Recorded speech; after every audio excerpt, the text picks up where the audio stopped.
Alhamdulillah, wassalatu wassalamu ala rasulillah Sayyidina Muhammad ibn Abdillah wa ala alihi wa sahbihi wa mawala. Qala Allah ta'ala fil Qur'anil Karim, a'udzu billahi minasy syaithanir rajim, bismillahirrahmanirrahim. Wal 'asri innal insana lafi khusrin illa alladziina aamanu wa 'amilus shalihati wa tawassaw bil haqqi wa tawassaw bis sabr. Sallallahu alaihi. Allahumma rabbi shrah li sadri wa yassir li amri wa hlul 'uqdatam min lisani yafqahu qawli. Para hadirin jamaah Jumat yang dirahmati Allah Subhanahu wa taala. Marilah dalam kesempatan yang singkatnya kita akan satu terjemahan daripada ayat Allah Subhanahu wa taala yang dipastikan jadi pelajaran dan pengarah bagi kita yang umat Nabi Muhammad di dalam kita yang menjalani kehidupan yang bersisa. Dalam sebuah ayat Allah Subhanahu wa taala berfirman, wal baladu thayyibu yakhruju nabatuhu bi idzni rabbih wal ladzi khabasa la yakhruju illa nakidah.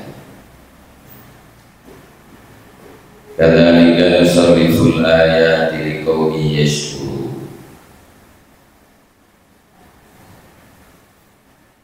Terjemahannya, wal baladu thayyibu yakhruju nabatuhu bi idzni rabbih, dan negeri yang bagus itu akan keluar tumbuh-tumbuhannya dengan izin Allah Subhanahu wa ta'ala. Walladzi khabasa la yakhruju illa nakida, negeri yang tidak bagus, negeri yang jelek, pasti yang keluar adalah sesuatu yang jelek. Ini dan ibarat daripada bumo yang subur akan melahirkan, akan menumbuhkan tumbuh-tumbuhan yang subur. Punya bumo yang gersang, pasti tumbuh-tumbuhan pun gersang. Bagi umat manusia, sumber kebaikan atau sumber kejahatan, artinya yang menjadi amir di dalam diri kita yang adalah qalbu, hati dan apabila hati kita yang subur, maka akan ditimbun kebaikan-kebaikan. Sebaliknya, apabila hati kita yang gersang, maka tidak akan tumbuh tumbuhan yang subur. Artinya, andai pun tumbuh, maka yang tumbuh itu adalah sesuatu yang tidak diharapkan. Maka untuk tak perbaiki kalbu kita supaya tumbuh kebaikan-kebaikan, maka hal lain, yaitu pertama sekali dengan membuangkan kejahilan, menyingkirkan kebodohan, dan mencari ilmu-ilmu pengetahuan. Karena ilmu pengetahuan itu akan melahirkan sebuah pemikiran. Pemikiran itu akan melahirkan sebuah sikap. Sikap itu akan melahirkan kelakuan. Kelakuan sirodawun buat sirodawun ditentukan oleh sikapnya.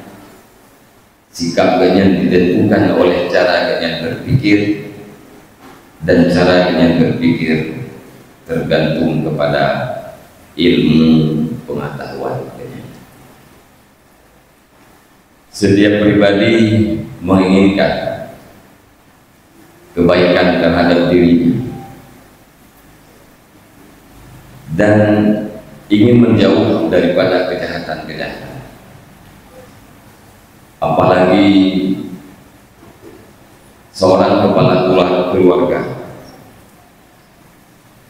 pasti dia menginginkan kebaikan untuk dirinya dan keluarganya, dan pasti menghindar daripada kemudaratan dirinya dan keluarganya.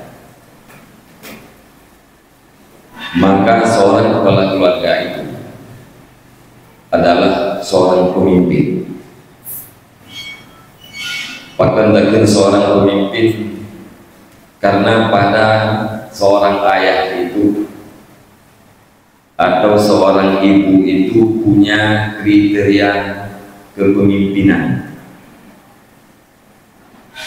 Yang namanya pemimpin ingin meraih segala kebaikan untuk dirinya dan rakyatnya, dan menghindar daripada keburukan dirinya dan rakyatnya.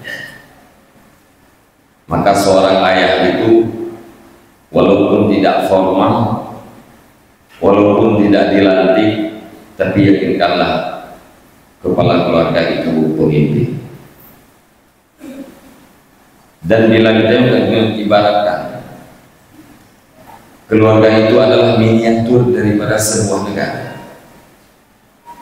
Sebagaimana dalam sebuah negara ada presidennya, ada wakil presiden, ada menterinya, para pembantunya, ada rakyatnya, ada teritorialnya, ada target yang ingin dicapai, ada sesuatu yang ingin dihindar. Menang kehidupan di dalam sebuah negara. Apa yang terjadi di dalam negara juga terjadi di dalam sebuah keluarga. Makanya di dalam Islam kepemimpinan itu dititipkan di dalam keluarga. Walladzina yaquluna rabbana hab lana min azwajina wa dzurriyyatina qurrata a'yun waj'alna lil muttaqina imama. Orang-orang yang berkata, Rabbana, wahai Tuhan kami, hablana, berikan kepada kami, min azwajina, dari pasangan kami, wa zurriyatina, dan dari zuriat-zuriat kami, qurrata a'yun, penyejuk mata, boh ade belahan jantung si bijeh mata. Ya bahasa Aceh qurratu ayunnya si bijeh mata, menyenangkan mata. Ati tanging ati keturunan teh mangan, adi mangan mata menyenangkan. Waj'alna, dan jadikan kami ya Allah lil muttaqin, bagi orang-orang yang bertakwa, imama, akan imam. Jadikan kami lil muttaqin, bagi orang-orang yang bertakwa. Artinya orang yang bertakwa itu duluan, kemudian dari orang yang bertakwa itu lahirlah imam. Imam diterjemahkan hari ini sebagai pemimpin. Imam itu adalah pola. Imam itu adalah contoh. Imam adalah panutan, pemimpin itu adalah panutan. Nyata berah contoh lagi ulinan gecok aja, teknik cok aja gesia kertah ile, gugu gesia kertah, kemudian gesia ijan itu mulai ilake kertahnya, itulah pola. Imam itu adalah pola. Jadi masyarakat harus bertakwa dulu, baru ada imam. Apalagi di dalam negeri demokrasi, imam itu bukan pilihan ahlul hilli wal aqdi, tetapi imam itu adalah pilihan rakyat. Siapa yang dipilih oleh rakyat ya tergantung pengetahuan rakyat itu sendiri. Maka di dalam Islam, Imam Al-Ghazali di dalam salah satu kitabnya yang berbicara tentang i'tikad mengatakan inna dina wal mulka mutalaziman,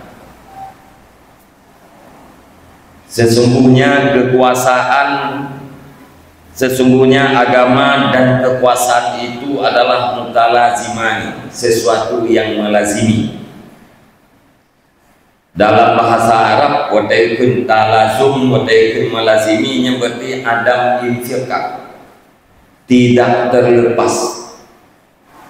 Agama tidak boleh lepas daripada kekuasaan, kekuasaan tidak boleh lepas daripada agama.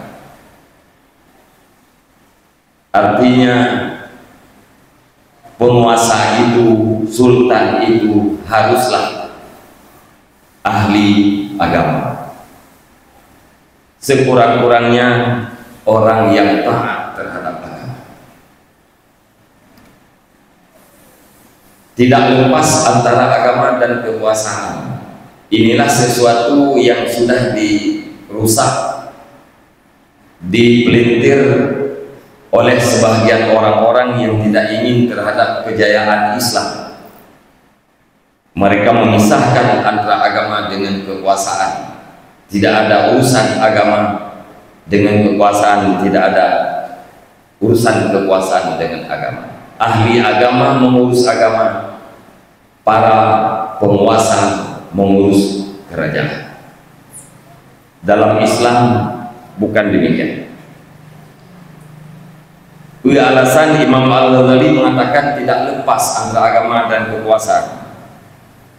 Wa dzalika li'annal islama dinun wa daulah,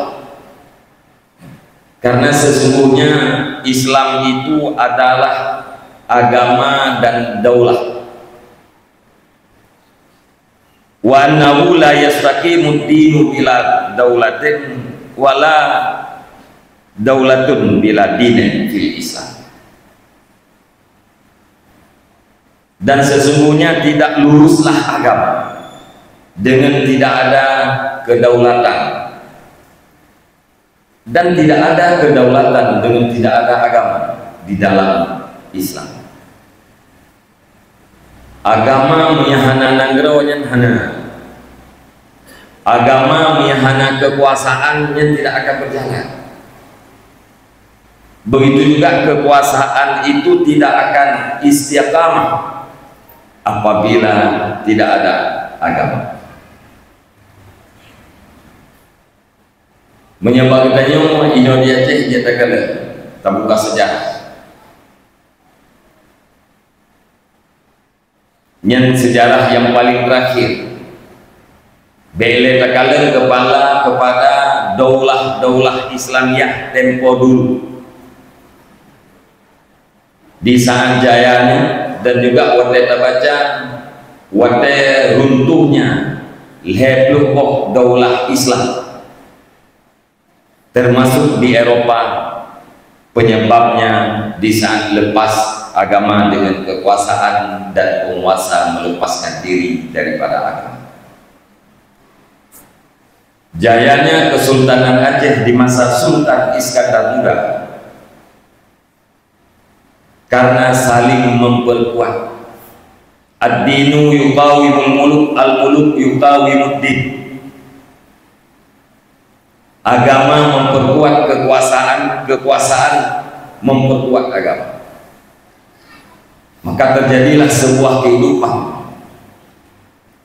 yang sangat nyaman, yang sangat menyenangkan, dan timbullah sebuah kekuatan yang pada waktu itu Aceh Darussalam termasuk di dalam salah satu daripada 5 negara yang kuat. Kemudian Imam Al-Ghazali mengatakan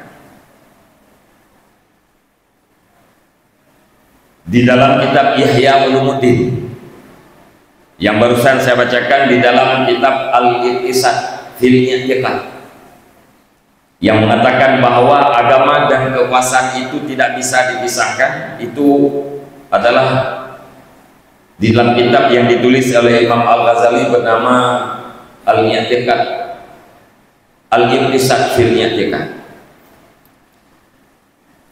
Kemudian di dalam kitab Ihya Ulumuddin, Al-Ghazali mengatakan wal mulku wad dinu tau'amani, dan kekuasaan dan agama itu adalah 2 saudara kembar. Fad-dinu aslun wa sultan maharis, maka agama itu adalah fondasi dan sultan itu adalah penjaga. Wa ma la asla lahu famahdumun wa ma la harisa lahu fadhail, dan sesuatu yang tidak ada pondasi baginya maka dipastikan runtuh dan hancur. Wa ma la harisa lahu fadhail, dan sesuatu yang tidak ada penjaga baginya itu dipastikan hilang. Sebagian daripada yang maklum, walaupun tidak ada aturan tetapi keamanan berlaku alam, bahwa tapi boleh ditanya anak kembarnya, saudara kembarnya hanya bisa. Saboh dah puduk ke di Medan, saboh dah puduk ke di Banda Acehnya hanjir anak kembar. Bahkan nyata yang bau doa belaan tak pisah, baje menteng hana saban, baje menteng hana sapan, sidro tablo putih, sidro tablo hitam, gebegah sakit, nya hana meduli, ya buatkan sapan, tapi yang kagak pegah-pegah lewat Aceh dan kagak rasamna, anak kembarnya harus sama. Memang antara mereka berdua itu adalah bahagia satu daripada yang lain. Lagi ujung sidro taplah 2, begitulah saudara kembar. Lagi saudara kembar tidak bisa dipisahkan. Al-Ghazali ingin mengatakan bahwa agama dan kekuasaan tidak boleh pisah. Antara kekuasaan dan agama itu harus dijadikan sebagai fondasi. Fad-dinu aslun, agama itu adalah fondasi. Agamanya fondasi terhadap kekuasaan. Artinya kekuasaan itu harus terbangun di atas prinsip-prinsip agama. Apabila kekuasaan itu tidak berpondasikan agama, famahdumun, maka dipastikan hancur. Nya nanti takalan sebab-sebab keruntuhan lebih daulah Islamiyah tempo dulu, di sana kekuasaan itu tidak lagi berpondasikan agama. Begitu juga dengan kehancuran kerajaan Aceh Darussalam. Pada masa kesultanan, na urang luar digabung do kena Aceh, tapi waktu dulu dipisahkan do kembali. Pakai karena agama tidak lagi dijadikan sebagai fondasi. Yang kedua, wa ma la harisa lahu fadhail, sesuatu yang tidak ada penjaga pasti hilang. Siapa penjaga? Itulah sultan, raja. Putra jaga oleh raja, pertama dijaga akidah rakyat, dijaga nyawang rakyat, dijaga kenyamanan rakyat, dijaga harta rakyat, Intinya apapun yang hadir yang dipelihara oleh agama, itulah yang harus dipelihara oleh umat Islam. Agama hadir untuk memelihara nyawa. Umat Islam, manusia, para penguasa harus memelihara nyawa. Agama hadir untuk memelihara harta, yaitu dengan tindakan-tindakan, dengan aturan-aturan yang ada di dalam agama, maka harta itu selamat. Apabila sultan tidak lagi berfungsi sebagai penjaga, maka dipastikan semua itu akan hilang. Menyeraja henali dijaga akidah rakyat, maka akidahnya akan hilang. Menyerajanya henali dijaga kenyamanan rakyat, maka kenyamanannya akan hilang, dan selanjutnya. Dalam negara demokrasi, kekuasaan itu hadir lewat pilihan masyarakat, bukan ahlul halli wal aqdi. Bahasa lain bikin politik. Kita yang umat Islam harus tak mengerti katanya. Dia mimbar masjid menyenyum makna politik, dia tak pegah, wajib juga kepada umat Islam. Harus dimengerti oleh umat Islam.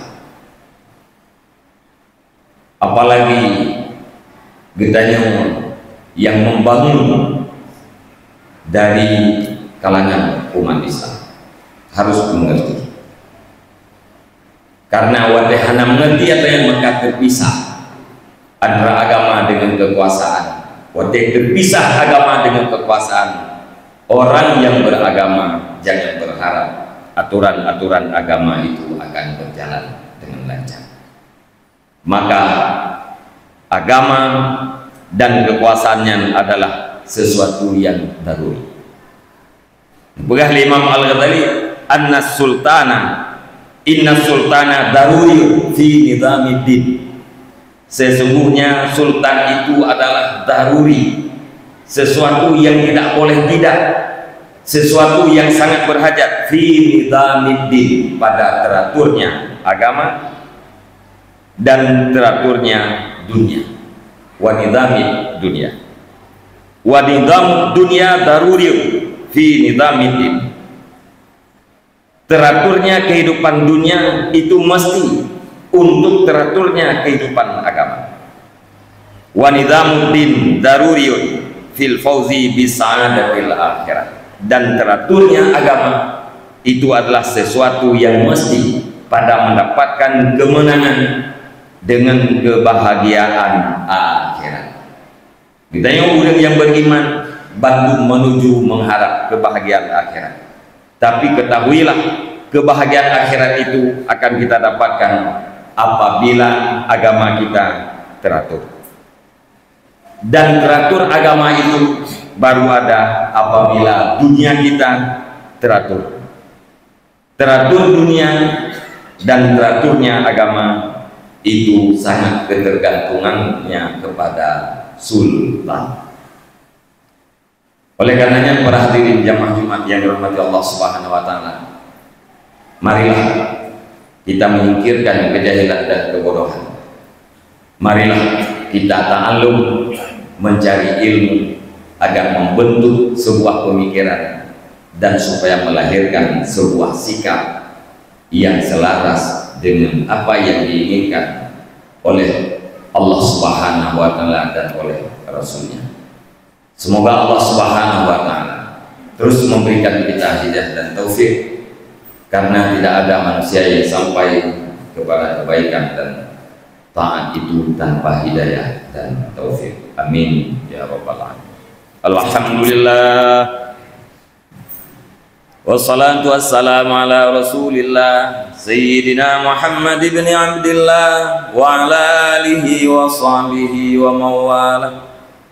Ayuhan nas ittaqullaha haqqa tuqatih wa la tamutunna illa wa antum muslimun.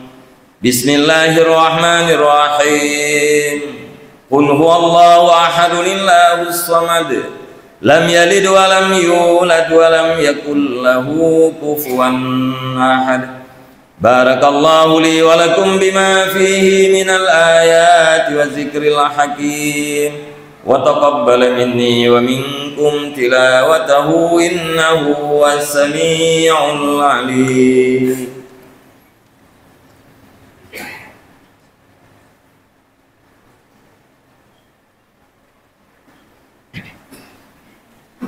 الحمد لله والصلاة والسلام على رسول الله سيدنا محمد بن عبد الله وعلى آله وصحبه ومن والاه.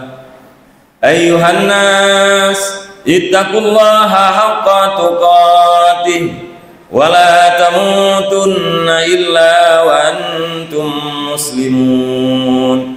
بسم الله الرحمن الرحيم. والعصر إن الإنسان لفي خسر إلا الذين آمنوا وعملوا الصالحات وتواصوا بالحق وتواصوا بالصبر.